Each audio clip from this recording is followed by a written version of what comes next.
ശംശായിക്ക് സ്തുതിയായിരിക്കട്ടെ. ആത്മീയ ഭോജ്യത്തിൽ ഇന്ന് നാം വിചിന്തനം ചെയ്യുന്നത് ഉടൻ പണം ഉടൻ പണി. പറഞ്ഞു വരുമ്പോൾ നിങ്ങൾക്ക് മനസ്സിലാവും. ഉടൻ പണം കിട്ടും, ഉടനെ വിദേശത്ത് പോകാം, ഇങ്ങനെയെല്ലാം കേട്ട് അതിൻ്റെയൊക്കെ പുറകെ ഓടിയ പല വ്യക്തികൾക്കും പണി കിട്ടിയ സംഭവങ്ങൾ ഞാൻ കേട്ടിട്ടുണ്ട്. അതുകൊണ്ടാണ് ഞാൻ പറഞ്ഞത്, ദൈവവചനത്തിലാണേലും സൂചിപ്പിച്ചിരിക്കുന്ന ഒരു കാര്യമാണ് ഉടൻ പണം ഉടൻ പണി. അത് വരാതിരിക്കാൻ നമ്മൾ ജാഗരൂകരായിരിക്കണം എന്നുള്ളത് കർത്താവിൻ്റെ വചനം നമ്മെ പഠിപ്പിക്കുന്നുണ്ട്. ഇംഗ്ലീഷിൽ ഒരു ചൊല്ലുണ്ട്, ഈസി മണി വോണ്ട് ലാസ്റ്റ്. അതായത് എളുപ്പ വഴിയിൽ നമ്മൾ പണം സമ്പാദിച്ചാൽ അത് നിലനിൽക്കത്തില്ല. നമ്മൾ അധ്വാനിച്ച് നേർവഴിയിൽ ദൈവത്തിൻ്റെ കൽപ്പനകൾക്കനുസൃതമായി പണമുണ്ടാക്കിയാൽ അത് നിലനിൽക്കും. അവിടെ നമുക്ക് പണത്തോടൊപ്പം ദൈവാനുഗ്രഹം കൂടി ഉണ്ടാവും. ദൈവം തരുന്നത് അനുഗ്രഹം, പക്ഷെ പാപം തരുന്നത് പണിയാണ്. ആ ഒരു കാര്യം നമ്മൾ മറക്കരുത്. പാപ വഴിയെ നമ്മൾ പണമുണ്ടാക്കിയാലും അത് പിന്നീട് പണിയായിട്ട് മാറും എന്നുള്ളത് കർത്താവിൻ്റെ വചനം നമ്മെ പഠിപ്പിക്കുന്നുണ്ട്. ഒരു വചനം എടുക്കാം. സുഭാഷിതങ്ങൾ 13:11. സുഭാഷിതങ്ങൾ 13:11 നമ്മൾ വായിക്കുന്നത് ഇപ്രകാരമാണ്: അനായാസം നേടിയ സമ്പത്ത് ക്ഷയിച്ചു പോകും, അത് അപ്രത്യക്ഷമാവും. അനായാസം നേടിയ, അധ്വാനിക്കാതെ ഉണ്ടാക്കിയ, വേണേ കള്ളത്തരത്തിലൂടെ ഉണ്ടാക്കിയ, വഞ്ചനയിലൂടെ സമ്പാദിച്ചത് നിലനിൽക്കുന്നില്ല, അത് ക്ഷയിച്ചു പോകും. അതാണ് കർത്താവിൻ്റെ വചനം നമ്മെ ഓർമ്മിപ്പിക്കുക.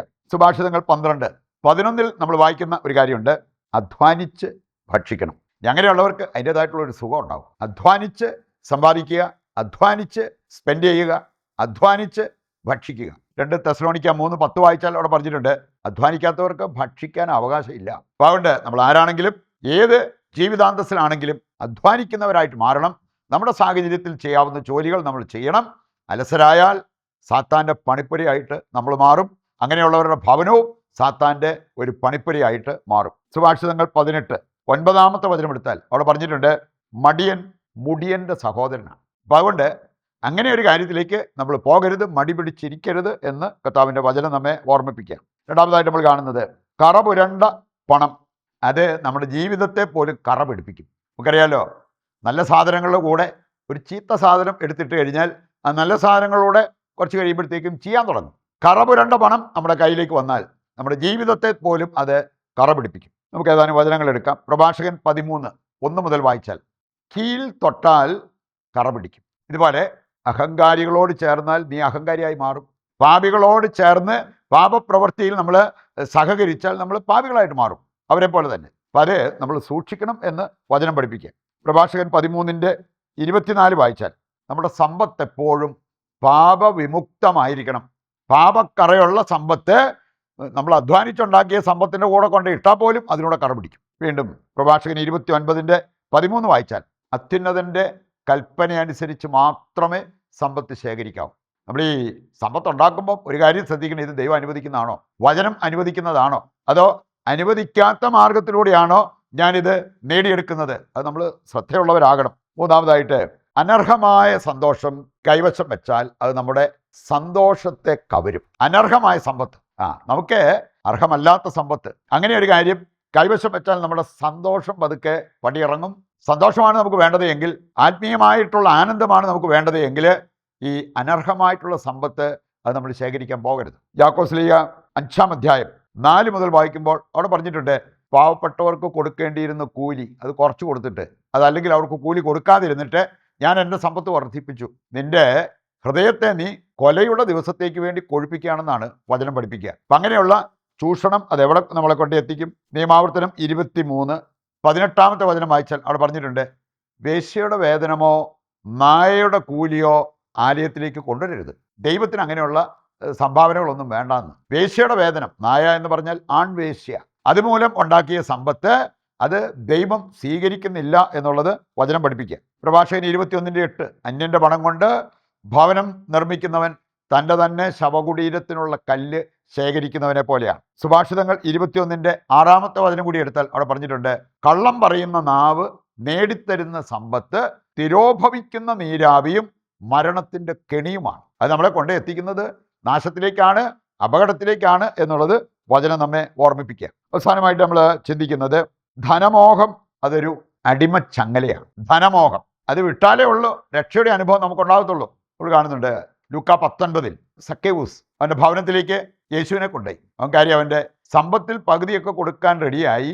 അങ്ങനെ പറഞ്ഞിട്ടും കർത്താവ് അവൻ രക്ഷപ്പെട്ടെന്ന് പറഞ്ഞില്ല. പിന്നീട് അവൻ പറഞ്ഞു, ആരുടെയെങ്കിലും വക വഞ്ചിച്ചെടുത്തിട്ടുണ്ടെങ്കിൽ 4 ഇരട്ടിയായി ഞാൻ തിരിച്ചു കൊടുക്കും. ധനമോഹം വട്ടപൂജ്യമായതിൻ്റെ സൂചനയാണ്. കാരണം അങ്ങനെ ചെയ്തു കഴിഞ്ഞാൽ അവന് പിന്നെ ഒന്നും ഉണ്ടാകത്തില്ല. എനിക്കൊന്നും വേണ്ട, പക്ഷേ എനിക്ക് ദൈവം ഒരു സമ്പത്തായിട്ട് എനിക്ക് വേണം എന്ന് ചിന്തിച്ചതുകൊണ്ടും രക്ഷപ്പെടണമെന്ന് ആഗ്രഹിച്ചതുകൊണ്ടുമാണ് ധനമോഹം കംപ്ലീറ്റ് വിട്ടിട്ട് അവൻ ദൈവത്തെ സമ്പത്തായിട്ട് സ്വീകരിച്ചത്. നമുക്ക് എന്തെങ്കിലുമൊക്കെ ഉത്തരിപ്പ് കടം കിടപ്പുണ്ടെങ്കിൽ അത് വീട്ടിയാലേ ഉള്ളൂ.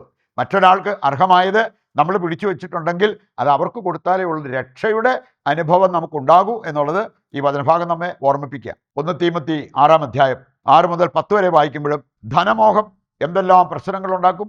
ധനമോഹമാണ് എല്ലാ തിന്മകളുടെയും അടിസ്ഥാന കാരണമെന്ന് ഈ വചനഭാഗം നമ്മളെ ഓർമ്മിപ്പിക്കുന്നുണ്ട്. അപ്പം അതുകൊണ്ട് അതൊരു കെണിയാണ്.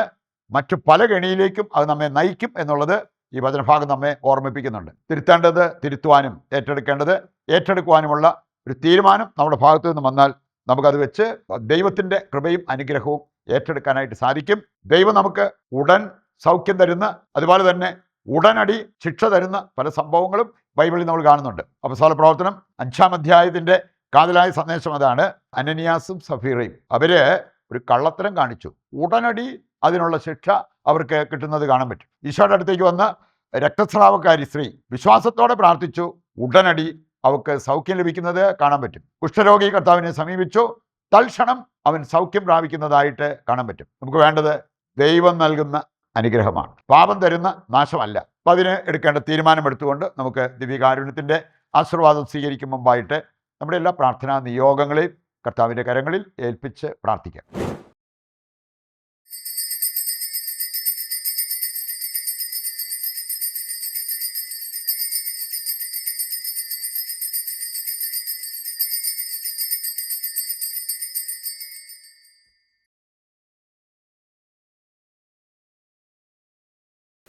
പരിശുദ്ധ പരമ ദിവ്യകാരുണ്യത്തിന് എന്നേരവും ആരാധനയും സ്തുതിയും പുകഴ്ചയും ഉണ്ടായിരിക്കട്ടെ.